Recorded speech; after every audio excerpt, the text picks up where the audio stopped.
Hello, everyone. Welcome to IDC's Middle East CIO Summit podcast series, where we talk to some of the most eminent CIOs and technology leaders in the region and explore the latest technology trends and the impact of those technologies on digital transformation strategies of organizations in the region.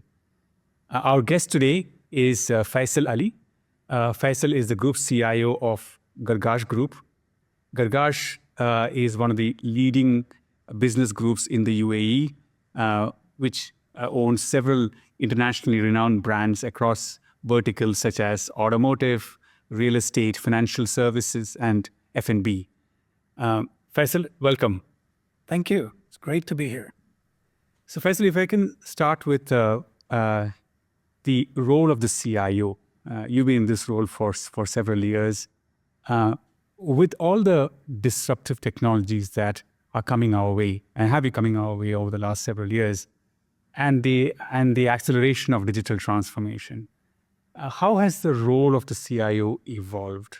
And what are the sort of new skills or attributes that the CIO needs to develop in order to navigate these changes?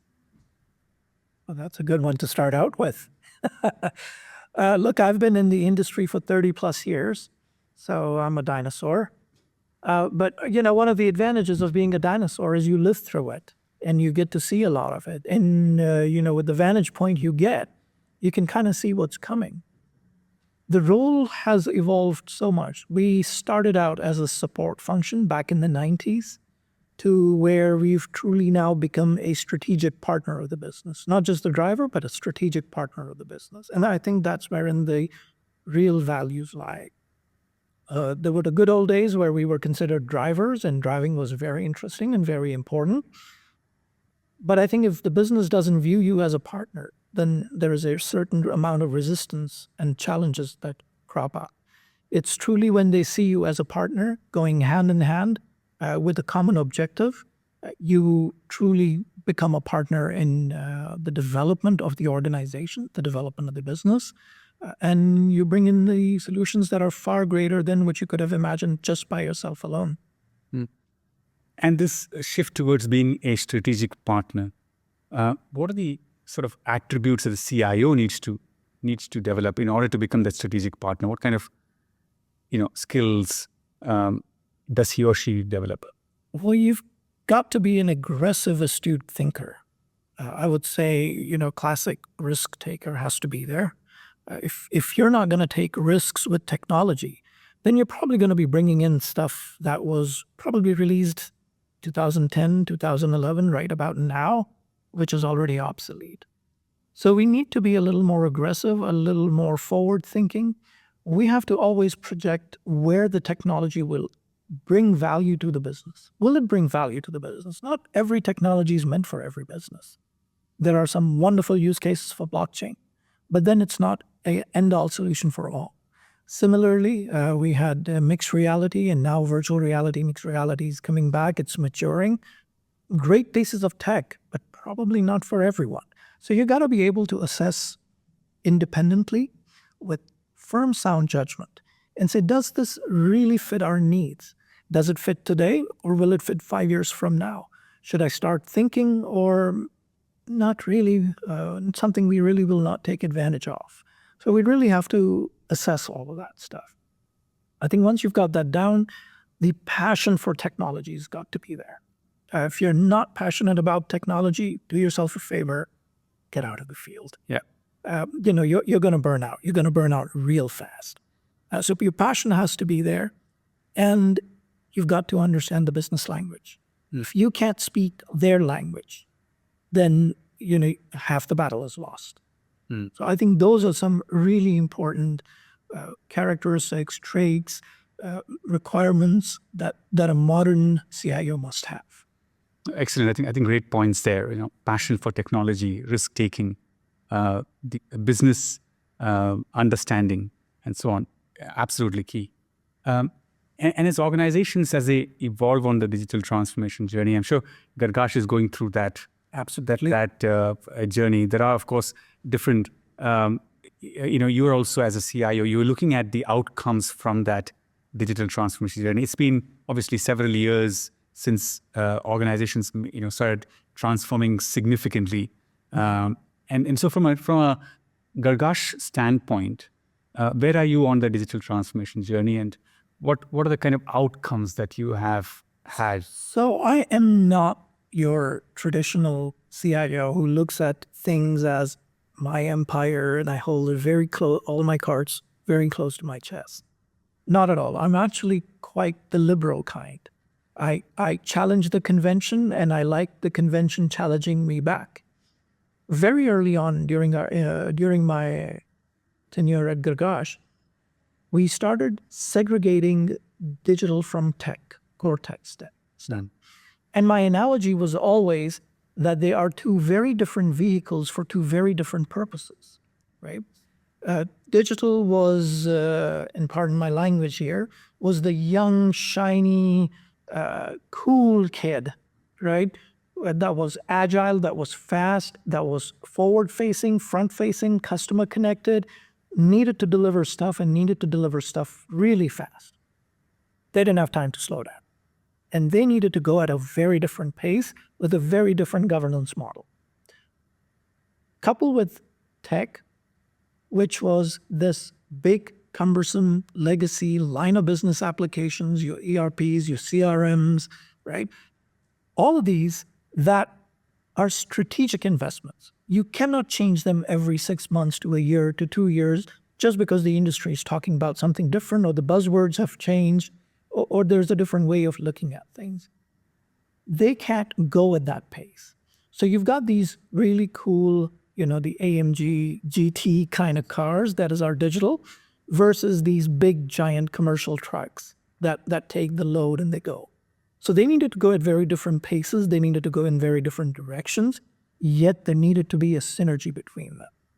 So I kind of offloaded that into the digital piece to our strategy because I strongly believe that data lives with strategy. If strategy can't have data and work with data really fast, then I think all is lost. So I kind of offloaded that to our strategy guys with digital and data, fully supported that. And at the back end, all the heavy lifting and shifting, whether it's line of business applications, your ERPs, your API gateways, your security, your networks, that's the stuff that doesn't change on a daily basis, and it takes a while to change. So we kind of went at those 3 paces, and that's how we approached it. And so on the technology side, what are the key sort of initiatives that are part of your strategy in order for you to support digital and the business in turn? So, we've kind of changed bulk of our landscape over the last 7 years. We started with a few simple applications. We've added a whole catalog of front-end digital applications to our business. We have methodically changed the line of business applications and are still changing some of the older legacy applications in there. We've started bringing in the API gateways. We very early embarked on cybersecurity centered around AI. So, we've been doing that for about 6 years now. Our cybersecurity runs with AI. So those are the main changes that we've brought about, and there's still a whole bunch to come. Since you mentioned AI, and of course, you should discuss AI. So over the last couple of years, we've seen tremendous interest in AI, primarily driven by the emergence of generative AI. Yep. And the AI tide is lifting all types of AI, including machine vision, predictive AI, and so on. And you mentioned that you've been using AI in cybersecurity for several years. So what is your view on AI, and where are you on your AI journey? Well, it's not a single journey. There are multiple AI journeys that we're taking. There is an AI, so at the moment that everybody's talking about, AI is more on the generative AI side. But like you mentioned, AI is a lot more than just that. We started our journey 6 years ago with the cybersecurity piece, with the intelligences built in, with the ability to auto-react based on the threats coming in, on an almost instantaneous basis. And alhamdulillah, we've been very successful with that. Then we've got another journey on the generative piece. And even on the generative piece, there are so many different things going on. obviously our front end, which is the marketing or our HR guys or our strategy guys, right? They are constantly using this in many different ways to aid and improve the delivery of their departments. From the tech side, we are now using generative AI and experimenting on coding with it. And that's a whole different area that comes forward with it. One of the things that I subscribe to is AI is here to stay. It's not going, and it's not going to go this way, right? It's not going to be a linear climb up, whether exponential or straight, whatever you want to call it. The most important thing in AI is every single time there is a new technology, there is a new model, there is a new player in the market. Don't look at what is it that they're changing. Remember, how much are they going to bend the curve? It's all about bending the curve. And when you understand that, and when your AI contributes towards bending the curve within your organization, you're going to really reap the benefits of that. Interesting. Fascinating. Thank you. Perspective. So what are the key sort of challenges that you face or you foresee over the next 12 to 24 months, given the kind of initiatives that you mentioned around AI and others? Governance. It is such a new field. It is such a dynamic field, and it is such a fast evolving field where if you blink for a second, you miss the boat. At the same time, the business is hungry, the business understands, and the business says, I've got a tech partner, I've got a tech solution that actually understands me for once. And it's kind of delivering. I tweak my prompts, I tweak what is needed, and I get the outputs. Very important. But what they don't understand is the data leakage, the data that goes back into the modeling, the data security piece around it. It's not their job, right? They're not supposed to know this. And that's the nightmare that keeps us up at nights. How do we ring fence this properly? Deliver an enterprise-grade solution that fits the business needs, because it's not a single solution. Right? You've got Canva for something else, and you've got ChatGPT for something else, and Perplexity for something else, and now we've got DeepSeek for something else, and there's Bolt.new for something else. So it's not just one solution fits all. You've got to be able to cater multiple solutions, multiple LLMs for multiple use cases. How do you bring it all in? How do you make it all play together? And how do you ring fence and secure it so that your organization is safe? That's the key to it. I completely agree with you. I think governance is going to be absolutely key for the for adoption of AI at scale. That's one of the key building blocks, the foundational blocks for adopting AI at scale within organizations. Completely agree with that. But for you to execute on your IT initiatives, you of course work with several technology partners. What are the key sort of attributes that you would look for in your technology partners, especially with the adoption of emerging technologies like AI? Contrary to convention, like I said, I'm a risk taker. This is a new field. Whether it's an established partner who's been in the region for the last 30 years, or it's a startup, I look at who's got the young blood, who's closer to the tech and uses the tech. I had a very interesting conversation with one of my group chiefs just before I came here. And she said something very interesting. She said, in my department, and she's got a reasonably sized department. And she said, in my department, I'm the only one using generative AI. And there's about a good 49 people that are not. Yeah. So why?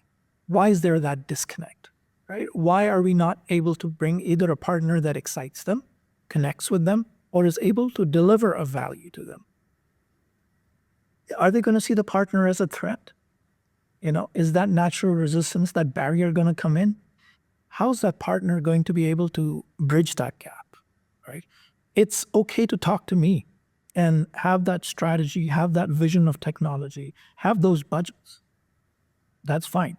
But if you cannot connect with my audience, with my customers, and convince them that this is the use case for them because it helps them deliver better, then you're not the right partner for you. And that's the most important piece. Right. That's absolutely true. I think the finding the partner who can then work with your internal customers and the business is absolutely critical. And the partner was the expertise for that, and of course, the business understanding to be able to support you in that. I think that's a great perspective. If you were to give some advice to the CIO community based on your experiences, what would be the 2 or 3 points of advice that you would like to share, given all the disruption that's coming our way? What would those be?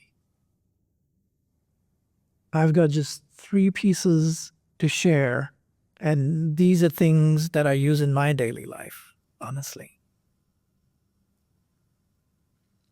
I wake up and my wife complains that, before I look at her, I look at YouTube.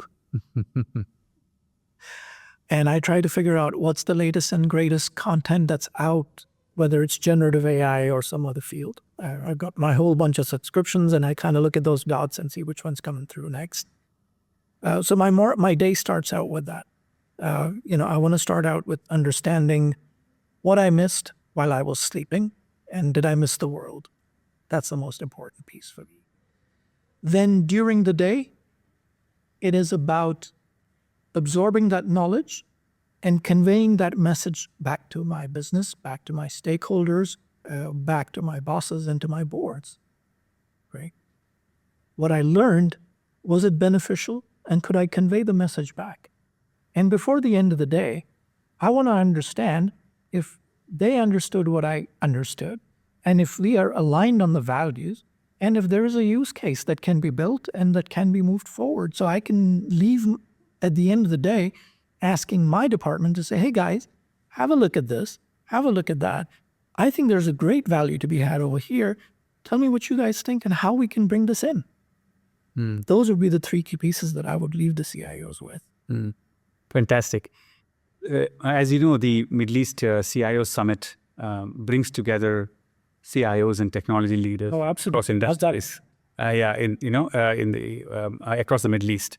And so, what would be your sort of expectations from such a conference?